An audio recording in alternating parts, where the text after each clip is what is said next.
This Mark has the compiler of a collection of therapy quotes entitled 1001 Windmills of the Mind, a collection of advanced self-help quotes taken from what's often called the psychodynamic or the psychoanalytic perspective, which long ago, as I understand, is referred to by some, or perhaps many, as philosophical medicine or narrative medicine. Nowadays, shadow work, or depth psychology, or analytic, or dynamic or psychodynamic psychology, taking as its basic premise that the child does need to be quote-unquote contained or held and soothed by the mother.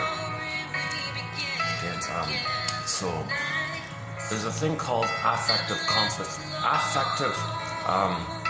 The ability to feel, affective competence, along with cognitive competence, and the ego can split and get 10 PhDs and all that.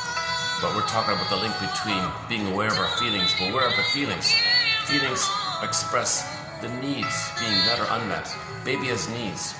Okay. In the relationship with the mother, those needs are in the context of the relationship with the mother. Hence, relational trauma, interpersonal trauma, developmental trauma. The phrase like that, also known as attachment trauma. Baby wants to attach to the mother. In this attachment, called the secure attachment, child has needs, or simply wishes or needs. It's sort of used interchangeably, wishes and needs kind of thing. So the baby needs reverie, mother's consideration and her thoughts about the baby, recognizing the baby's presence, soothing the baby as needed, okay? Having an accepting attitude and a welcoming attitude,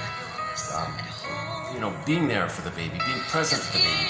Those kind of things means the baby feels held and contained. That's the jargon they would use, the holding or the containing.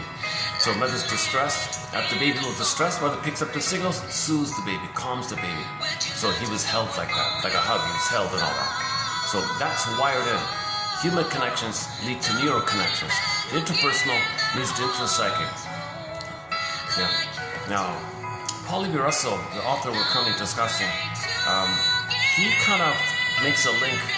He puts a spotlight on the link between repetition compulsion that comes about, that's pushed into existence due to the trauma, where you want to resume development so you can feel, because the trauma is you can't feel anymore. Okay, pin goes on a collar. In the fairy tale, the pin goes on a collar, under the collar, flat affect. In ancient times, this was athemolexia, no feelings for your words. Nowadays, people say alexithymia, no words for your feelings. So we're affectively incompetent. We're flat affect, our feelings are flat. We feel like the Velveteen, like the story in the Velveteen Rabbit story.